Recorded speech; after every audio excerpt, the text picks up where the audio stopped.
What is up, everybody? Welcome back to another episode of Real Estate Served on the Rocks, powered by Living in Colorado, The Mile High Perspective on YouTube, Fathom Realty, Keller Williams downtown, and our wonderful and beautiful sponsor, the Rouge Wine and Bourbon Bistro in Greenwood Village. My name is Charlie Sardelli, and as always, I'm here with Jameson Amaros. What's up, guys? Oscar's not with us this week. He is not. Nope. He is not. Oscar is doing Oscar things. Doing business Oscar things. He's doing Oscar-y things. For those of you that are listening, just close your eyes and imagine Oscar with his hat on, sunglasses, and some nice loafers on, good khaki jeans, a button down, walking down the street. Probably a vest too. Probably a vest. Walking down the street showing houses. And Yeah, that's where he is right now. I think so. And guys, on this podcast, we talk about real estate, but we also drink and enjoy bourbon and whiskey. And this week is no different. Since we don't have Oscar on this week's podcast, we're going to kind of do an article episode. It's some timely things going on when it comes to consumers. Guess what? We make the show for consumers. Yeah, and not just articles about consumers. I mentioned this in the pre-video, but there's a fight to keep the Consumer Protection Bureau a thing. The thing that protects consumers? Yeah, which came about and got its powers after 2008 and the Frank-Dodd Act. And it might be going away. And that means consumers are at risk for less protection from a financial standpoint. We talk real estate, so we're going to talk about some things that can affect you as a home buyer, home seller, home owner, and some scary shit that to look out for, because I didn't even think one of these prevalent, was possible. bro. Yeah, it's crazy. It's wild. It's not wild. to tease it, but basically, if you own vacant land, be careful. And if you signed random listing agreements that give you $1,500 up front, be careful. But we'll talk about careful. it. Yeah, we'll get there. We'll get there. All right. So, like I said, not only do we talk about real estate, try and bring the consumer some information, but we drink bourbon and whiskey. And by order of the Peaky Blinders, what are we drinking? we're drinking Bushmills. Yeah. Irish whiskey. Irish whiskey. Non-chill filtrated, triple distilled.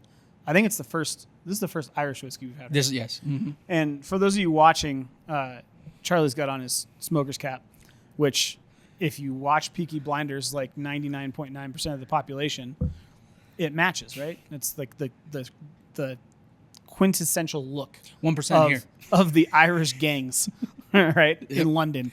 Mm-hmm. And Charlie, you've never seen Peaky Blinders. I have not. I know. Roast him in the comments, guys. We're adding to the list of things Charlie has not seen. In the comments. Unbelievable. Well, just to give a little bit of a background, Bushmills is a staple when it comes to Irish whiskey. So they started back in the 1500s, actually, in the town of Bushmills. And this is when distilling was still kind of underground. And in order to please the crown, in 1608, they formed their distillery and went legal and went right. They righted the ship. And this is their prohibition mash, their bill that we're drinking today. So this is going to be their original from 1608. And I'm excited because, again, all I know of Irish whiskey really is Jameson. So thank you very mumuch. So I don't know. I'll be honest with you straight up. The color on this thing is not appealing. No, it looks like apple juice. Yeah, it does. It's extremely light. And what is it, 3 year? Aged at a minimum 3 years. Minimum 3 years. 92 proof. 92 proof, yeah. So this is probably going to be like the entry level of the entry levels when it comes to Irish whiskeys. But hey, we gonna see. We try and drink through everything, so you guys know when you come to the Rouge what to have and what not to have. Right. And just as a reminder, everything that we drink on this show, the Rouge Wine and Bourbon Bistro not only supplies to us, but they have it on the shelf here, and you can come taste them, try it out. But on that note, one thing that I want to point out about Bushmills is, we talked a little bit about the history, kind of 1608 forming, and then they've gone through a bunch of different iterations. The rick house, the distillery, actually burnt down in the early 1800s, and they rebuilt it. Their most recent change, though, and I give them some credit, they just opened a second distillery for the first time in their entire time being a distillery, I guess? In existence. Yeah. And the entire distillery is ran on green energy. Oh, that's so cool. Not one bit of electricity in the distillery. And then a secondary pretty cool note on this guy is the master taster, the master blender. Her name is Alex Thomas, and she joined Bushmills in 2012, but she became a distiller in 2021. and she took over in 2021 as the master blender. So pretty cool. We've had, I mean, there was one other company that we had. Can you remember which one it was? Uncle Nearest, baby. Uncle Nearest, yep. And that is a Nearest. full woman-owned distillery. So it's cool. And it just goes to show, we talk about this all the time, whiskey and bourbon is swinging in. Yes. Like everybody's involved. Yes. Because for so long, people think bourbon, hairy-chested men with beards and Or mustaches. cowboy hats. Or cowboy hats, right? With the saloon doors. Yes, swing exactly. open. And it wasn't really known as like Yeah. a cocktail that a lot of females partake in. But I know my wife loves bourbon and whiskey, and it's just been, the door's been open. Yeah. That scares me. You got your nose No, in it. it's not. It's interesting. Okay, let's see. Yeah. Oh, wow. Oh, Right? oh boy. Like I'm getting apple cider. Do we have, Like I'm getting Do we- a lot of apple cider. I feel so pretentious. This smells like an entry-level whiskey. By order of the Peaky Blinders. Now, granted, this is probably what they drank in 1608. Yeah. They didn't have the technology that No, we have, the no. knowledge that we have now. So this is basic. We're just This is going basic, yeah. We're This going is- back to this bare is the bones, roots, baby. Yep. Okay. This is the roots. All right, It so- is so it's so light. All right. Even you would think 3 years would be. Like if I put this in front of my daughter, I think She would think it's apple juice. Yeah. Now the legs on it are good, Yes. right? So if you look at the acidity, it holds, It's the nose is weird. right? Very apple, It's sweet. citrus, Yeah. and sweet. Sweet. Obviously it's a 92, so the alcohol's not going to come through as much. But I'm getting a little bit of like I feel like I need a straw. a little bit like plum. Yeah. Like that peachy kind of plum. But I also don't know what triple distilling a whiskey does to the profile. So You know what I mean? am interested. It I should think be very, very this should be smooth. heavy on the palate. I was gonna say, Because remember, the less processed it is, the more oils are in it. yeah, but it's also triple distilled. So that's what I'm saying. Is it going to be okay? So maybe we have to make a distinction here. Is it, if we say like light on the palate, does that have to do with the oils and the weight on your tongue, or does that have to do with the? I would. Well, yeah, I don't know. See, that's what I'm saying, because I feel like It's gonna be if it's triple distilled, it would be very- heavier because it doesn't have as much oil in it. Cheers, buddy. Cheers. Let's see what happens. Let's see what happens. Let's see what happens. I love it. I love it. It's All my right. mantra in real estate. Just see what happens.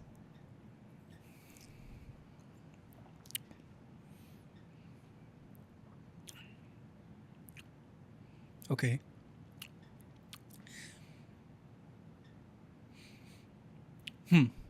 All right, hold on. More complex than I thought. Well, yes, that's the first thing that came. More to mind complex was than I thought. There's more flavor to it. There is. It is heavy on the palate. It is with heavy the on- oils. Mhm. Yes. It does sit heavy It on sits. the tongue. There's this, dare I say, there's this peatiness to it, Mm-hmm. like that dryness. I'm getting, okay, almost like a honey, just on the middle of the tongue. On the front, a little bit of spice, and I can't tell if that peat is from the wood or not. I'm thinking that's the barrel. It's got to be the barrel. I'm thinking that's the barrel. That tongue tightening. I had it like literally an apple dipped in honey. Yeah. This And is then- what, honestly, the nose plays really well into the Correct. Into It's the same. Yeah. Mm-hmm. But this is, if you just base it off of the nose and the color, I would expect to just, Oh yeah, put it back. Absolutely. but it's actually got some complexity to it. Interesting. I'm excited to see how it opens. So okay. So we got our tasting in. Let's Watch, we're like completely. we're Wrong. completely Yeah. wrong. It's like it's actually bacon. Okay. So, hey. So bold and tasting notes. Bold and uncompromising. Delivers a rich medley of barley, honeycomb, and baking spice that leads into rye bread, orange marmalade, and toasted almonds. Okay. Not getting the almonds. I'm not getting the Get almonds. the rye bread, get the marmalade. Yeah, the almonds, no. The baking spice maybe on the On tip the of my very tongue. front, Yeah, yes, maybe the on the very front front. end.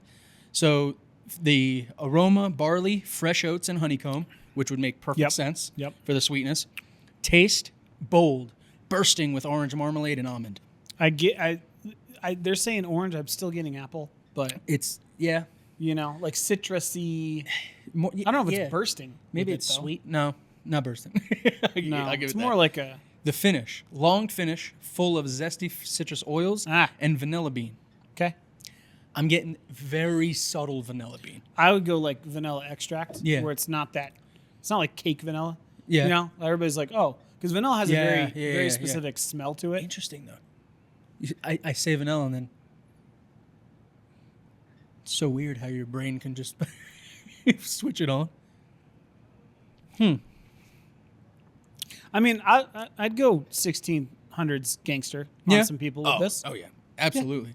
Yeah. I'd walk in with the cap. Yeah, I'd have to buy a cap. Yep. I got multiple. Yeah, I might need to borrow one.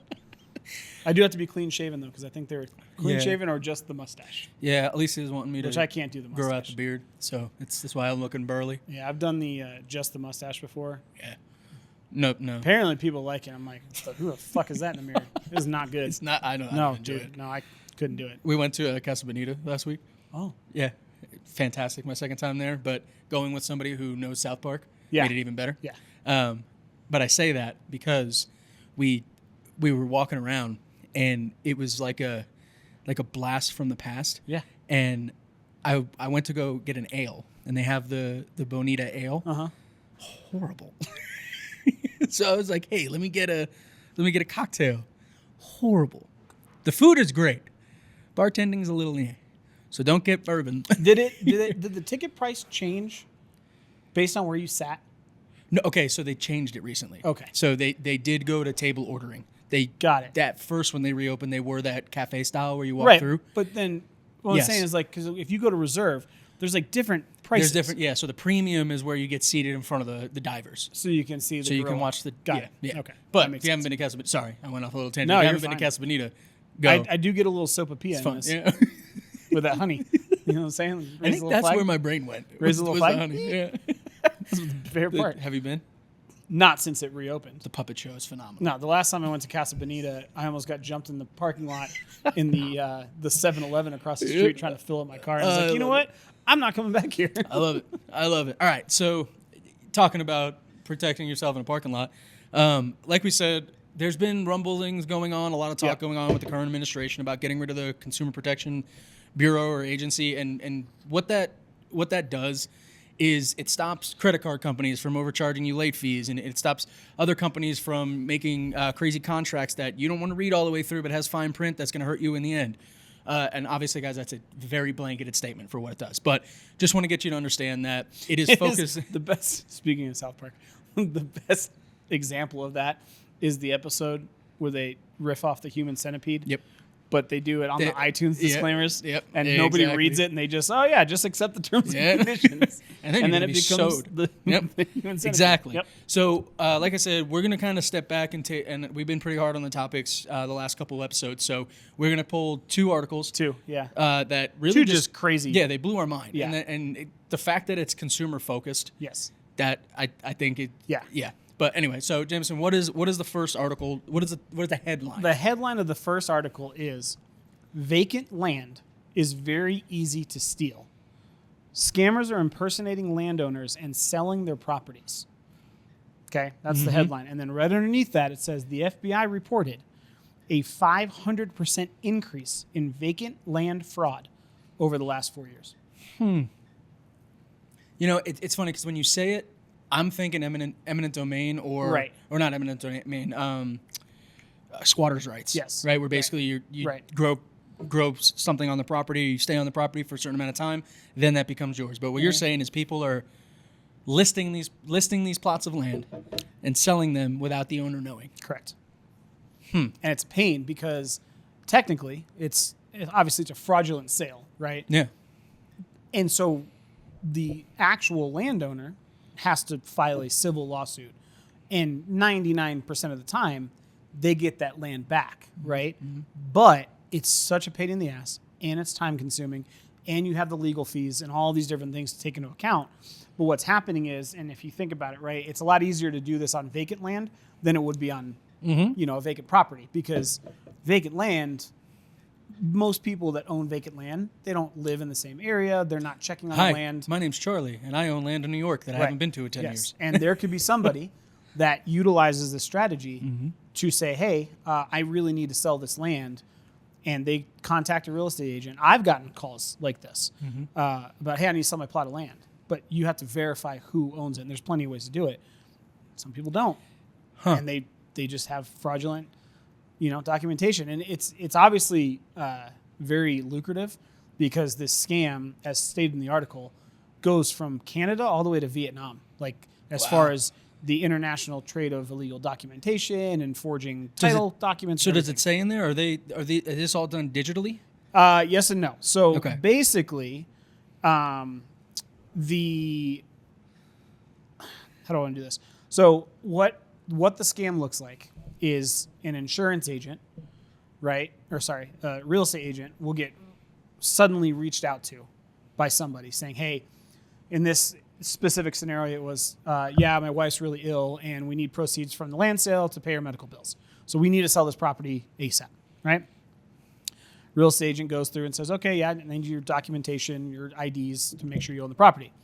They then get the documentation and the IDs made of the actual people that own the property, right? Mm-hmm. So the faces are the same, the names are the same, but the addresses are different.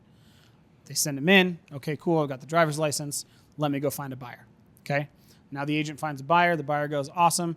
I'm going to buy this property. A lot of times it's under market value because they just want the sale to go through. Mm-hmm. In this case, it was a piece of land that was worth $140,000, right? They go under contract. And then once it gets to title, the seller says, hey, I need to split off the payments into 2 different bank accounts. And that's when title all of a sudden starts going, well, wait a second, where is this money going? But at that point, it's so far down the line. Mm-hmm. And again, if you're the actual owners of the land, you don't get alerted that your title's changing hands. Mm-hmm. You have no idea. Yep. So then this whole thing could go through, right? New buyers are now on that land. And then in 10 years, that seller could turn around and go, okay, I want to sell my land now, or I want to go build on it finally. And they find out they don't own it anymore. Now they have to file a civil lawsuit. And now the buyers who also didn't know are all of a sudden kicked out of this land. Now they have to file a lawsuit because they're going to have to get their money back because they bought a piece of land that wasn't actually up for sale. That's so crazy. And the first thing that comes to mind is all that land down southwest Colorado, yes. Alamosa, San Juan. I just saw an ad legitimately this morning where it was like 42 acres for $36,000, mm-hmm. and right a water line or a river run right through the middle of the property. And my question is, a 500% increase in 4 years. What changed? Why? Well, I can infer from this article. I think what happens is, right, there's always going to be people that want to take advantage, mm-hmm. right? And over the last 4 or 5 years, everything went digital. Yep. Because of COVID, mm-hmm. right? DocuSigns, all these different things.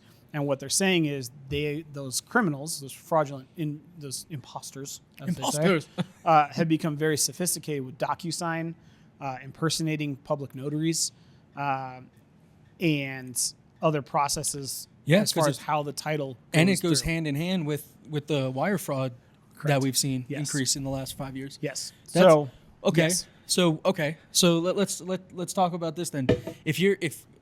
For me, for example, I have land that is legitimately over 2,800 miles away from me, mm-hmm. and I haven't visited it in a good amount of time. How as a homeowner, as a landowner, do you stay up on things like that? So there's a couple things you can do, but again, you're relying on the county and the city, right? Mm-hmm. You could go to the assessor's office and say, hey, I need you to do me a favor. Put this in my file that if there's any request for title on my piece of property, I need you to alert me. Send me an email, something, mm-hmm. saying somebody's either requesting what we call an O&E, as far as like, okay, let's see what the liens are, or a title company is requesting information from the assessor's office. I would like to know. Because if it's not me doing it, I need to know mm-hmm. ASAP, right? And then from a buyer's standpoint, you really have to rely on your agent. Yep. And have to, because the agent becomes the gatekeeper, mm-hmm. right? So realistically, if all of a sudden you're like, man, this vacant land seems too good to be true, start asking questions. Well, and see, honestly, this is where we talk about it all the time. Comes down to the realtor that you're using, right? And at the end of the day, I can't imagine going through a transaction and not knowing that my seller is not correct. Is not the right seller. And The reason I bring it up is because it just shines the light on it for everybody listening that's not in the real estate industry, not a real estate agent. If you're an agent and you get a seller that reaches out to you and says, "Hey, I have land for sale. I need you to find me a buyer." You have an opportunity to be a selling agent, a buyer's agent, or what we call a transaction broker. So as an agent, I think this is, I mean, I want to know how they're targeting these agents that they're calling, because it says they're calling agents directly. So do you think that they're looking at like lower producing agents, or they're just shotgunning? I think they're doing a little bit of both, but I think they're shotgunning. Yeah. I really do. Because I can see somebody, especially with the drought it's been real estate the last couple of years, I can see an agent getting that phone call and just being so ready to get the sale done 100%. that they're just running with it and they don't take the proper checks. So that being said, what are some things to do if you are an agent and you get this phone call? Number one, if you can, meet the person.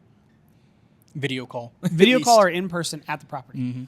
If you can't do that, you as an agent should go to the property, right, and come up with some questions that somebody that's familiar with that land knows. Hey, can you tell me a little bit about the trees on the northeast corner? They look like oaks. Oh, yeah, no, they're oaks. They've been there for hundreds of years. And you're looking at the property and there's no fucking trees. That's a red flag. Number two, make sure that if it is something, normally these scams start with a reason for why they have to sell so quickly. Yep. Right? Because if you do your public record and say, hey, these people have held on this land for 20 years, why all of a sudden are they, the taxes are $130 a year. Why the hell are they in such a... Exactly. You can verify the chain of title through the assessor's office, right? You can verify I can use my title rep to say, hey, I'm looking at listing this property.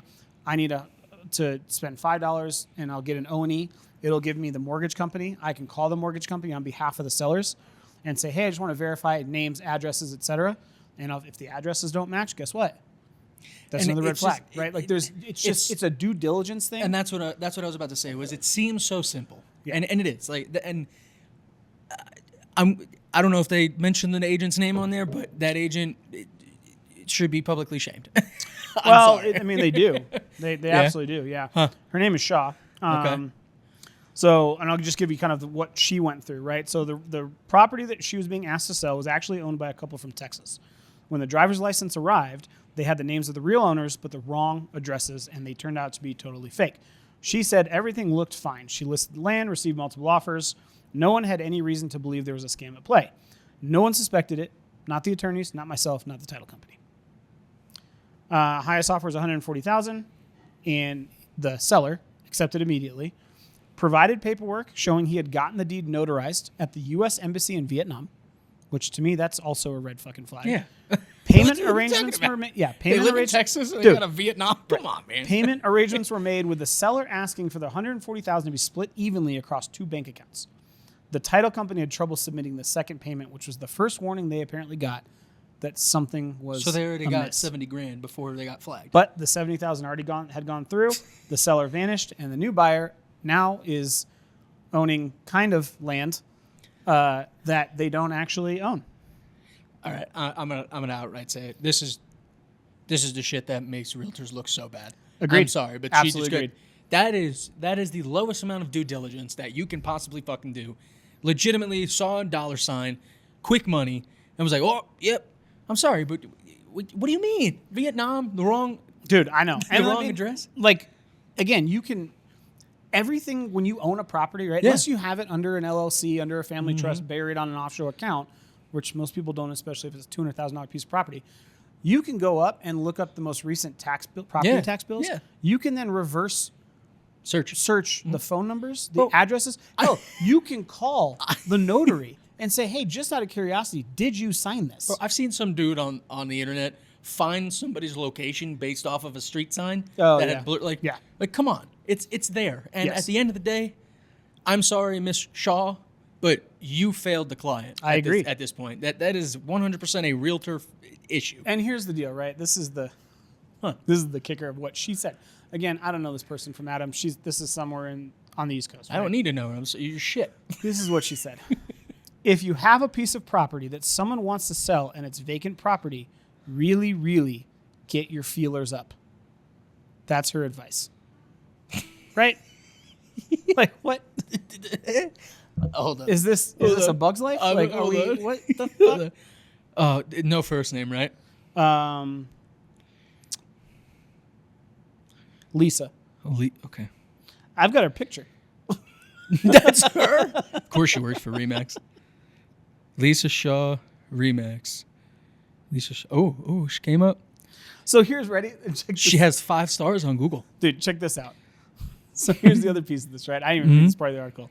And again, I'm not shaming, but like, just be better, right? When she was contacted by a Canadian citizen living in England to help sell his Randolph, New Jersey plotted land. Oh, by the way, this is in New Jersey. Okay. All right.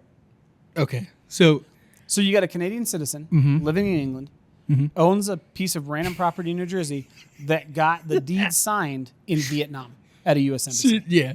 You're not asking questions? This is legitimately, this is what happens when you give an older generation technology. Jesus Christ, like, dude. this is legitimately just the house version of the Wild. guy trying to get your cell phone on Craigslist. Yes. Like, the same exact Same scam. exact thing. Same scam. exact thing. The only thing, they didn't ask her for a deposit. Right. Like, they didn't ask her to front money. Yeah. That's wild. Right? That is, So anyway, to kind of summarize from a seller standpoint, if you own vacant land, she's been an agent for almost 20 years. I know. If you own vacant land, go to your local county's office and see if they can set up a title alert for your property. That will alert you anytime anybody requests any information on the title to your land, which they have to do if they are going to turn around and fraudulently try and take it. Who wrote the article? As a seller, do that. As a buyer, and you're purchasing property, make sure your agent is doing their due diligence and can prove without a doubt who actually is selling that piece of property. The more stacks up against, because she wanted to buy on the sale side. She got the buy side too, right? Yes. Yeah. So okay. Wow. So, All I'm saying is she's got 5 stars on Google. and oh, by the way, if you're the buyer, you also can look up property Yes. tax bills. You can look Anybody. up the assessor's office. It's Anybody can. literal public information. Like, Just do a little bit more research. Just a tiny bit. especially as we get into these markets that are going to be tougher. Yes. If we do see these recessions where homes are sitting, property is sitting, then it'll be easier for you to bite on things like this. Correct. Yeah. So just Well, do your we due see it diligence. now. Anytime you sell it, if I get somebody into a property within 2 weeks, there's a reason that like you're not allowed in Colorado, and I believe this is nationwide, right? You're not allowed to do wire transfers unless you are physically speaking On the phone. to the title rep in the office, and there's a reason for that, right? Because once that title's gone or a quitclaim deed is filed, like you have to file a lawsuit to get that back, and it becomes very, very difficult and time consuming and financially distressing. Well, it's crazy. Yeah, not only that, it's like what it takes for you to get anything back. Like, what people don't realize, and let me just break this down for you. The reason that like this wiring fraud and wiring money is such an issue is because legally you have no recourse when it comes to things like this. And what I mean by that is, if you are willingly inputting your information, even if if it's under a false pretense, if you are willfully putting in that information and initiating a transfer to that bank account, it is one of the hardest things legally for you to get that money back, because they go, you knowingly and willfully did this, and we can't really track the money because most of the time it's on a third level LLC that's tracked overseas, whatever it may be. So just please do your due diligence, whether you're buying or selling, because we are going to see more scams like this happening. And as with what happened with NAR, with the commission things, it is now even easier for this to happen because you can have companies that are now advertising on billboards, whatever it is, through these, buy your house cash, straight up, no worries, don't do that. Be weary of those and emails. Please, guys, please. Let me say, right? If it sounds too good to be true, yes, but it is. But look, case in point, I want to know how old she is, because I feel like anybody below 30 would have seen that and been like, yes or no? I know you. I also think it depends on experience, right? My whole thing is she's been doing it for 20 years. Yeah. And didn't see that as red flags. That's concerning. Yeah. Because if she's not seeing it and you get somebody that may be their first or second deal, dude, you're in a world of hurt. You're left. You're in a world of hurt. Absolutely. Right? So it's just and it sucks that there's always going to be people. It's predatory, Always gonna be but people at the end of the day, again, guys, this is why we say it all the time. It is one of the largest assets monetarily that you will ever own. That is why it is such a prime target. Yep. Especially vacant land. Because you're not visiting it. There's nothing built on it. You don't really think about it. No. And then, I'm going to flip it. I can flip it. Oh, yeah, let me buy this. Just please. And if you have any questions, if you're going through a transaction, if somebody calls you that they want to buy your house, anything like that, call us. Yep. It's free to talk to us, and we'll 100% break it down for you. So that article's wild. I can't believe that. This one's even better. Yeah, no, this and it sucks that Oscar's not here because he actually has experience with legitimately touch on this. Yes. And I mean, he went all the way to the he had to. Like the He what had was to. it the He went to Secretary the of State? Secretary of State. Secretary of Yep. State for Colorado Yep. for this. All right. So second article, James, go ahead and drop this lifelong one on us. Okay, well, so let's do this first. Anytime you go to sell your house with an agent in Colorado, and this is interesting because this happened in Colorado from 2021 to 2024. Anytime you go to sell your house and you're using a realtor, you sign what's called an exclusive right to sell listing agreement, which details out a lot of different things, right? It'll detail out the price. It'll detail how you gain access to the house. It'll detail the listing period. It will detail things like a holdover clause, and the seller has to sign it saying, hey, I am working with this realtor to sell this property. At the completion of the sale, I am agreeing to pay the realtor X amount for their fee, whatever that is, because again, it's always negotiable, right? That's what that is. It's called a listing agreement. Everybody signs it. You can't list a house with a realtor without it. And that's to protect the consumer and to protect the realtor, right? But this is why you want to make sure you go over those, because I don't even know how to start this article. Basically, there was a company that was headquartered supposedly in Florida called MV Realty. And what they did, and I've had something similar happen to a client of mine, they seek out distressed families, whether it's medical bills, whether it's pre-foreclosure, whether it's late back taxes, whether it's anything, right? Just they go, okay, this person needs money now. So what they do is they basically receive, the homeowner receives a text from MV Realty saying that if they sign a contract to have MV Realty list their home, they will give the seller, regardless of when they decide to list their home, $1,500 cash up front. I'm going to pay you to let me sell your house. $1,500, Yep. right? Mm-hmm. And this lady that was interviewed needed money to pay medical bills for her father, right? She got contact. She did not reach out to this company. They found her on some sort of list that said, oh, this person might be distressed, blah, blah, blah. They reach out and say, hey, if you sign this listing contract, we're just trying to get into the market. But what we do that's different than anybody else, we'll actually pay you for the right to sell your house when you sell it, right? So she actually gets $1,500 wired to her. It's real money. She then uses that money and she ends up paying off these medical bills, whatever. She told the people, hey, I'm not looking to sell my house anytime soon.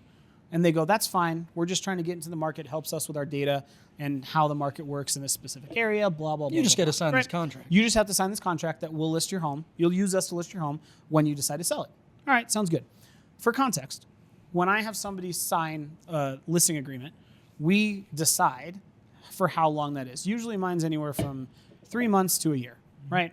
But I also tell my clients up front, if you want to fire me, then fire me. I'm not going to be holding you to a deal, right? But what that listing agreement does is when it is signed, if within that 3, 6, 9 months that I have that listing agreement, if they decide to use another realtor and sell that property, I am entitled to the commission because that was the compensation that we agreed upon because that's what the contract said, right? So what happened here, she gets $1,500 from this real estate company. A year later, she goes, I'm ready to sell my property. Calls them. Guess what happens? She doesn't get anything back. Well, nobody answered the phone. Mm-hmm. So then she emailed them. Guess what happened? Nothing. Nothing. No answer. So then she looked them up online. Guess what happened? Nothing. Nothing, right? Listed a storefront or a headquarters in Centennial, Colorado. Heyo. So guess what she did? Called him. No, she drove there, Oh. went to the storefront. Guess what was in the storefront? Absolutely everything. Vacant. Oh my God. Completely vacant. That's Right? wild. Completely vacant. So then she goes, okay, well, they must have gone out of business. Thanks to the $1,500, let me call my other realtor and I want to list my house. So list the house with another realtor. They sign another listing agreement. How long was it? You said it was a year A before year. she sold? A Okay. year. So she signed the contract, did nothing for an entire year. Got it. Yep. Uses another agent. They end up getting the house under contract. The day after that contract closed, she gets a summons for a lawsuit filed by MV Realty for $20,000 saying that she was in breach of contract. But it was a year since she signed the contract. They didn't answer the phone call. Correct. So what are you talking about? Doesn't matter because she signed the contract. And what she failed to realize, and this is why it is very important to go over contracts, that listing agreement that they had her sign saying, if you sell your house, we are your agent, not for 6 months, not for 9 months, not for 2 years. That listing agreement was good for 40 years. Jesus. So if you guys haven't figured it out, that's what the scam is. We're going to give you $1,500 for you to sign this contract saying we're going to be your realtor.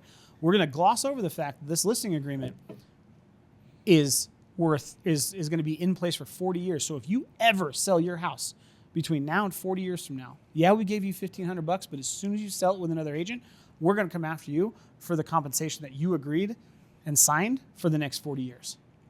So how do they do that? Right? Because they're out of business. Yeah. Right? Mm-hmm. So this is how they did it. What they did was, which is just crazy. Once that listing agreement's signed, they give a copy to the county clerk and they file a memorandum basically saying, hey, just so you know, let us know when this title changes hands so that we can go ahead and file a lawsuit saying you're in breach of contract and now you owe us the compensation that you're already paying out of your proceeds to the other agent. I don't see any protections legally. Here's the crazy part. If the homeowner passes away, that memorandum and that listing agreement is not tied to the homeowner. It's tied to the property. So in that 40 years, if the original person that signed it passes away and then 30 years later, the son or the daughter or the state sells it and they use somebody else, that memorandum hits, county clerk goes, hey, MV Realty, this got signed, it changed titles, boom, lawsuit, here you go. That is wild. And something that I want to point out, and this is a little bit of behind the curtain information. So as realtors, we have a set template for our contracts, and that is because this is a huge transaction legally. So realtors, we all use a set out contract that has been written by real estate law, by real estate lawyers, and is reviewed yearly, biannually, and quarterly, and is updated regularly. And we have to go, you guys always hear about agent, we always have to go to real estate classes to keep up on our education. That is a main part of our classes, is getting updated on these contract changes and how they change. So just know that if you have somebody that, like MV Realty, that comes to you and says, we do things a little bit differently around here, that should be your first, like, okay, hold on, what do you mean? And the reason I bring that up is because we actually dealt with Orchard, right? And this was a year and a half ago, 2 years ago now, where you had referred a client to me, that was a buyer client, and they were utilizing Orchard. And what Orchard did to them was they said, hey, we're going to sell your property for a lower commission, something like 1%, 1.5, 2%. But you have to use us on the buyer side. Correct. Right? And this buyer, we went to showings, everything. They didn't realize that was on the paper that they signed. In that paper that they signed to work with Orchard, it stated that if they did use a different agent, then they could be the same exact thing. Right. They could come after them, or they would have to charge them a higher commission, like an 8% or 9% commission. Which is insane. It was wild, right? And so the reason I say that is because it's not going to seem like this, where it was like, oh, I'm calling, there's nobody there. Right. They're going to make it look legit. They're going to sound legit. And yeah, can you sell with Orchard? 100%. But it's such a different, and this is where it gets a little bit more manipulative. Yes. Where if you're not reading those contracts, if you have some brokerage that, I'm going to sell your property for 1%, the first thing you ask is, what's the catch? Correct. Like, that's it. Because nobody's going to do it for nothing. Right. Like, no, I'm sorry, nobody's going to work for nothing. And these agents are incentivized by these companies. They get a certain amount of money per listing. So these companies are legitimately just using agents' licenses in order to perpetuate these sales. So just stay vigilant on it.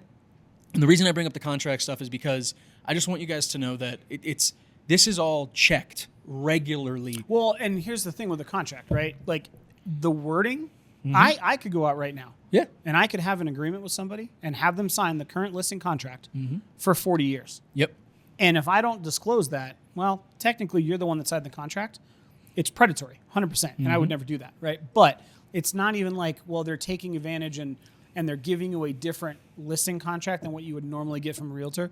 It is the same paperwork. They're just putting the listing agreement to expire in 2047. And then sending that addendum to county clerk and then sitting back going, we don't give a fuck if you use us or anybody else, because as soon as that title transfers between now and 2065, I'm going to file a lawsuit, and that $1,500 that I gave you, I'm going to turn it into 20 grand. It's crazy. Right? Or because it's a percentage, if that house is now worth $2 million and they don't sell it for 30 years, guess what? That 20 grand turns into 50 grand on a $1,500 deal, right? So it's very, very scary. And we'll go through the 3 red flags of what to look for if you're specifically in distressed position to sell your home, right? I dealt with it with a client. That same thing. Somebody came to him, said, hey, here's a lifeline. He took it, and it ended up making his home almost impossible to sell. Okay.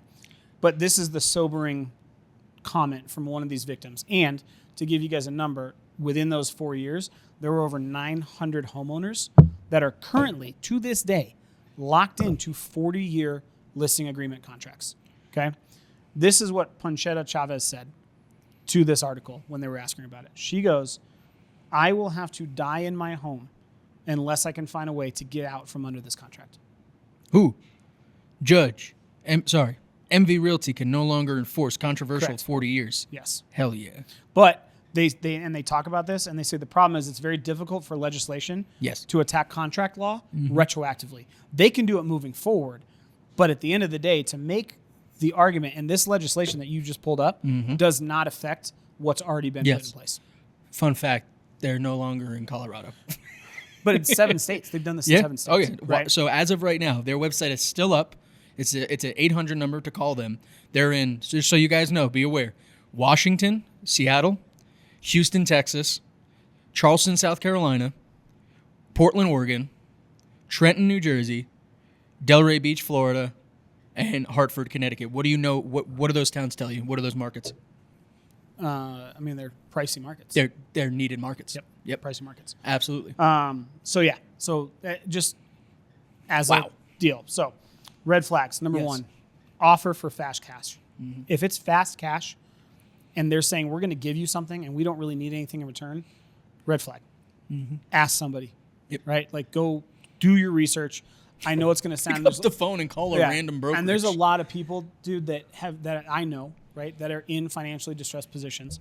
And we talked about it 2 weeks ago on the podcast or whatever. I think it was 2 or 3 weeks ago about credit card debt. And we're in the $2 trillion. You've got student loan debt. You've got medical bills piling up. You've got insurance premiums. You've got people without insurance because they can't afford it. There are a lot of financially distressed individuals that it may seem like a lifeline. And we always talk about it, right? Owning a home is how you build generational wealth.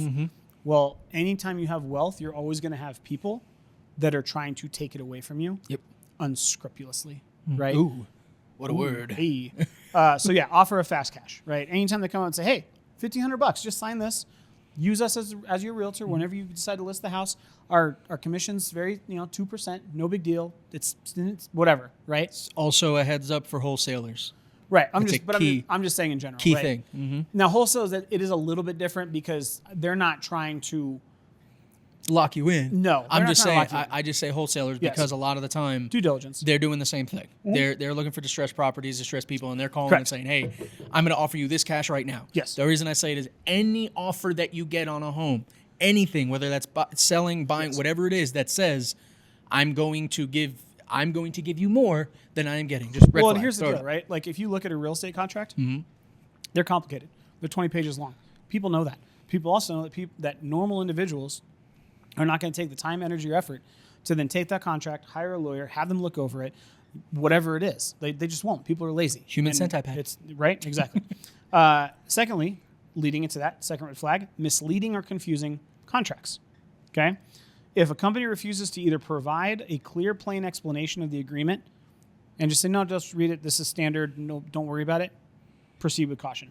Look for excessively long terms, automatic renewals, clauses binding heirs to the agreement, and high exit fees. Those are the things that you want to take a look at. If anything, and I'm going to preface this, guys, and I tell my clients this all the time, if anything is unclear, ask questions. Well, and ask for clarification, because if somebody is in a fiduciary position and is tied and bound to do things in your best interest, they will take the time to explain it in layman's terms so that you have zero hesitation whatsoever. Well, and I'll be flat up honest with you guys. Both of the transactions that I've been a part of have been friends of mine, right? So when I go to and I send them the buyer's agreement and say, hey, this is what this is, most of the time I'm telling them, hey guys, this buyer's agreement just says that you work with me. The dates that I have under contract with you are this date to this date, and then I finish with, please feel free to read through it. Yep. And if anything pops out, let me know. Now, and I usually go line by line. Well, like and that's the what I big mean. ones, Is right? Like, they have been friends. yes. So it's been easier for me to do that. Correct. But I have been the agent to say, here it is. You know, trust me on it. Read through it if you want. But I did not break it down fully for them. Yes. And that's something that I could do better. Yes. 100%. Third one, long or difficult to exit terms, right? And specifically MV Realty, 40-year term, and they have a clause that ties the heirs to the property, even if the homeowner passes away. Be cautious of contracts that impose excessive penalties. Like, hey, you know what? If you do decide to go with somebody else, we're going to take XYZ amount, or make it nearly impossible to exit without financial loss. I just can't believe that the NAR lawsuit happens. Dude, it's still, and don't get me wrong, like I get it, 100%, I understand it, but the reason I say that is I can't understand that happens, and then this, to where it's like, come on, most realtors aren't going to that level. No. Like, But there's always going to be people looking to take advantage. That's it, right? And this last one where it says excessive penalties for canceling or making it nearly impossible to exit without financial loss. That was a scenario I ran in with my client, and I'll just a very quick story, where he signed what he thought was a home equity loan, but it was a home equity share loan, which meant, hey, we're going to give you $90,000 of your equity up front. You do not have to pay us back. You do not have to make monthly payments, and there is no interest on any sort of monthly payments. When you sell your house, we just want a percentage of the equity that you have gained since you got this loan. What they didn't disclose was there was no cap on the equity share portion. So what ended up happening was he took that $90,000, he used it to pay off very urgent medical bills to keep his head above water. He then decided to sell his house later, 3 years later, right? And that $90,000 deal that he would have to pay back gained interest over those 3 years at a rate, which is insane, of $8 a day. That's because wild. They just said, okay, well, if your home equity increases by 20%, we gave you the loan when the house was worth $480. Now the house, you're selling it for $575. We're not going to give you a equity share on, just your price. It's what that is. So we want a percentage of not the equity, but the price of the house, a percentage on the $575, which turned out to be about $146,000, which meant this person went from selling their house and using their equity and making, call it 40 grand to walk away. His net sheet at the end of this, because there was literally no way to exit this contract other than declaring bankruptcy, he walked away with $100 on the sale of a home that he owned for almost 7 years. So be very, very aware. Yeah, that's just, I don't know. And it's one of those things where obviously some responsibilities go to the consumer on that. Of course. And but that's also why they entrust in professionals. Yes, exactly. And that's what I mean is in this position, as many people say they don't want to use a realtor, they won't use a realtor to sell the house. Realtors are the professionals in real estate sales. Correct. So even if, we say this all the time, it doesn't cost money to talk to a realtor. It doesn't. Even if you have a friend that is a realtor, yes, will they probably be a little butthurt that you're not using them?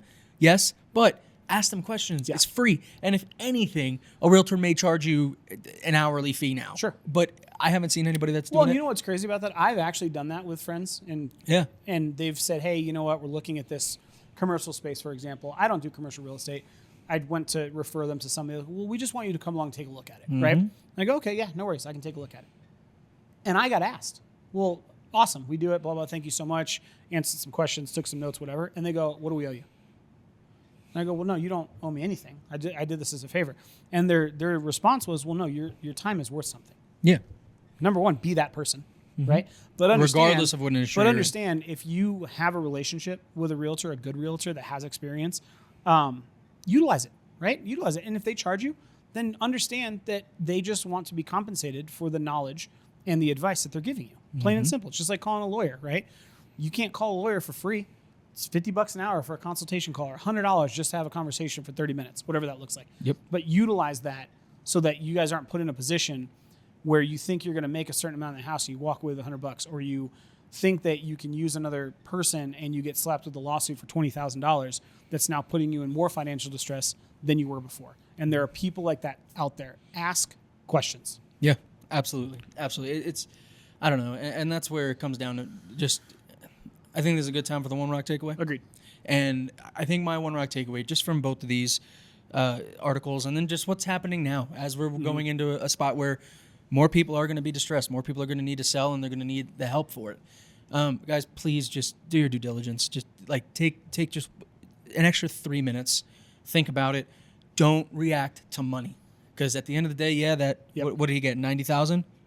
He would have gotten, more than that if he didn't take it. Just if it's flashing, if it's flashing money, and they're throwing money at you and hey, this is going to be easy and you're going to make money.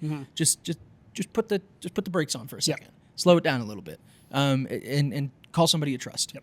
If that's us, we'd love to talk to you. If not, just call anybody that you trust around the real estate industry. Yeah, I'm going to echo that because I don't want to confuse the messaging.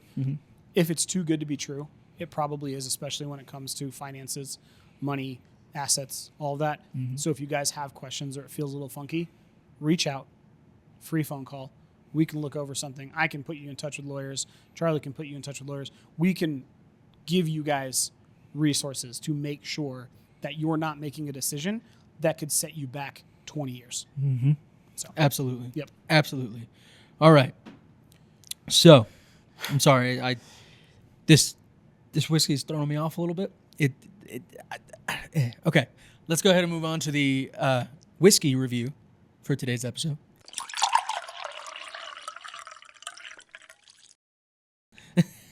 And on today's episode, if you guys are tuning in, you skip past it, whatever. We're drinking Bushmills Prohibition, and it's the Peaky Blinders, made by... My name's Charlie. I don't know what that is. Hi, my name's Charlie. I don't know what that is. But no, it's blowing my mind. And the reason I say that, I had to look it up because this, like, you put this and Jameson next to each other, both Irish whiskeys. Yeah. Nothing alike. No. Like, Very different. Jameson is very much an Americanized Irish whiskey. Yeah. And this, to me, is probably the closest whiskey I've ever had to Scotch. Yeah. I mean, Just- aside from like a single malt whiskey. Yeah. And that's what so this is, and if you guys, just so you know, Scotch is double distilled, Irish whiskey is triple distilled. And it's Scotch pot. has to, It's also it's pot distilled. Yes. Which is very different. And Scotch has to use The like peat. 100%. Correct. Weeded barley with. They don't have to use peat, but they use peat and they smoke it. Yes. So it tends to have a more bold, smoky flavor. But this one, I don't know, man. It's every time I take a sip, the nose open, it's just sweet, like 100% all the way through. Little to no burn, all honey sweetness on the nose, and for me, like that bite that I was talking about, that it so reminiscent of peat. Yes. From Scotch. I don't know. I mean, the fact that the bottle retail, at least on the website, is like $30. I could see this being like a game night whiskey. Like you have people over, it's not high proof. Or like I don't know, Peaky Blinders watch party. Yeah, whiskey. watch. There you go. You know what I'm saying? might have to do that there, bud. No, this one I could definitely see just like easy sipper. You want to have something a little bit different that is rooted in tradition. I think this is a good way to go. $30. I mean, You're not going to make a mistake. no. Like you're not going to buy it and be like, God, I can't believe I just Even spent go- $30 on that. Even going to a bar. Yeah. Like this, I think this would lend itself really well to some kind of a cocktail. Yeah. Only because the flavor isn't, smacking your face heavy, but that dryness at the end would complement an old fashioned or a Manhattan. Especially thinking whiskey and bourbon, but I want to get my nose in JC's glass. Fast. get a taste of it because these glasses are not forgiving. No. Like we talk about it They're often, not. but I mean these are Yeah, you get the raw. large Yeah. Glencairn glasses. Okay. Same. Yeah. A little bit more flat on the nose with JC's glass. And if you got, for everybody who's watching, JC's glass sits open at the whole episode to kind of as our control. Yep. Basically. Okay. I'm going to take a sip real fast.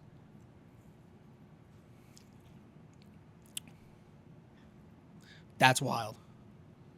Okay. So as you guys know, I usually do one pour and sip it throughout. I do one pour as well, and then I do another pour. JC's glass sits, doesn't get swirled, doesn't get touched, nothing. Significant difference in taste between my glass and that glass. Ooh. So, I mean, I got the vanilla right up front Mm-hmm. and a honeycomb. Yep. The citrus has faded away Yep. almost completely. Yeah. And with mine, I'm swirling it. And I feel like I was gonna say, I feel like the oils have settled a little bit, so it's Mm-hmm. even heavier on the palate than when we started. Yes. It's very silky. Mm-hmm. That's so crazy. And even, the nose, like mine it's just that all that spice that was there. And I don't get any of the spice on that one. I'd get it on this. Yeah, on the one that you're sipping, but not JC's Right up glass. at the front, Yeah. but not here. No. Interesting. That gives it a little bit of credibility to the complexity of the yeah. liquid. That's I'm not gonna lie. I expected this to be flat. Yeah, just no. open, sitting, nothing there. Yeah, this tastes like a different whiskey than this. Yes, it's wild. Interesting. That's why you got to control people. Leave the control. I see this, like, to me, maybe it's because the sun's out and it's getting warm, and I'm a warm weather person, right? This is a patio whiskey. This is also Right? a golf whiskey. Yes, 100%. Yeah, I did easy sipper Yes. on a hot day. Not it's smooth. not heavy. It's smooth. It's light. It has a It's sweetness not to it. 100 proof, so you're not going to be dead by the back Dude, nine. this would make a sick mint julep too. Yes, it would. This would be a great mint julep. I You talk about think spring? this is more versatile than we initially gave it credit for. 100%. This, I will say And that for $30. Yeah, I will say that Bushmill, you taught me a lesson. Yeah. No. Definitely taught me a yep. lesson. And honestly, for the price point, for what it is, I think I'm gonna have to give it like a 3.8. Yeah. like a I was gonna 3.6. go like 3.5, 3.6. Yeah, because this is just price point, drinkability, story on it too. The fact that this is one of the original Irish whiskeys, like legitimately like 1500 distilled before it was even legal to distill. They were doing this, and don't forget, this is the what we're drinking is the Prohibition. So this is the recipe, the exact recipe. Yep. When they went legit. You were hanging 1608. out with Thomas Shelby in London in 1608. That's what you'd be and drinking. he ordered, because that's also, which again, you have to watch. Sorry, this is an aside. You have to watch Peaky Blinders for the purpose of the podcast, because Thomas Shelby's gang and their entire business was whiskey Yeah. because of Prohibition Okay. in Europe. And then one of the greatest actors of all time, Tom Hardy, is Okay, yeah, a I'll give you Jewish that. gangster. I'll give you that. And dude, you All gotta right, watch it. all It's right. you and Alicia would love it. I'm Okay. telling you. I gotta- Just I start gotta from know. season 1 and go. I'm also thinking just like holding the bottle. I could do some damage. This is a pretty thick glass. That's what I'm saying, you know? bro. But no, their entire business was based on whiskey. That was the Nice. Thomas Shelby Company Limited was a whiskey distilling business. Nice. Okay. All right. So we got a 3.6 and a 3.36. 3.6. Go 3.6. Yeah. I think we go Yeah. 3.6 across the board. Yeah, I liked it. I yeah. was pleasantly surprised. I very surprised. I was very very My surprised. expectations were very low. But this is why we come to the Rouge, Yes. right? Even something that was pulled off the shelf randomly for today's episode, it turned out to be good. Yep. And I'll be real, I wasn't expecting it. No. That first look, I was like, ooh. Yeah. Yep. I love the story, though. Yeah. Love the story. So if you guys want to try this, please make your way out to the Rouge Wine and Bourbon Bistro. They don't really have any current specials currently going on, but they always have cocktail specials and wine specials that you can come in, have a flight, do a tasting, whatever. Also, it's summertime. This patio overlooking the Rockies. Legitimately overlooking the Rockies. can't beat it, It's guys. beautiful. Can't beat it, guys. It's beautiful. Also, if you guys are realtors around the Colorado area that are top producing, please keep an eye out. Lifestyle International Realty will be having an event here April 9th. April 9th between 5 p.m. and 8 p.m. And they'll have food, they'll have drinks, all that kind of stuff. And they're new to Colorado, so we want to show them a good time. And the Rouge is the perfect place to do that. But as always, guys, like we said, Please, if you have anything come up, anybody's trying to make you sign a contract, reach out to us anytime, 24/7, resotr@themilehighperspective.com. 720-584-3361. You guys can also go on our TikTok page, which is the Mile High Perspective, the YouTube channel Mile High Perspective. You guys can leave comments. We're very active in that. We try and answer every single comment that we get. Yep. I've had DMs from people that have asked me questions based on some of the topics that we've discussed here that we have answered. So by all means, like, continue to reach out to us. Let us know if you guys are listening, wherever you're listening. Throw us a rating if you think we're providing value. Yep. Leave a comment, share it. And hey, if you want to have a conversation with us, if you want to know where a good place to eat in Castle Rock is, or you want to know where a good place to get a drink up in Thornton is, that's northern Colorado versus southern Colorado, quote unquote southern, but southern Denver metro. Reach out to us. We all have our own personal socials as well. Mine is Charlie Sardelli. And mine is the Colorado Real Estate Guy. You can find Oscar at Oscar the Realtor or OscarTheRealtor.com. And Oscar's been doing this for 20 years. Jameson and Oscar grew up here. They literally have places in their back pocket that you would never find if you were coming through. So please feel free to reach out. Another fantastic episode. Jameson, Hey. appreciate you being here, man. Dude, it's a good conversation. Cheers. For the people. Cheers.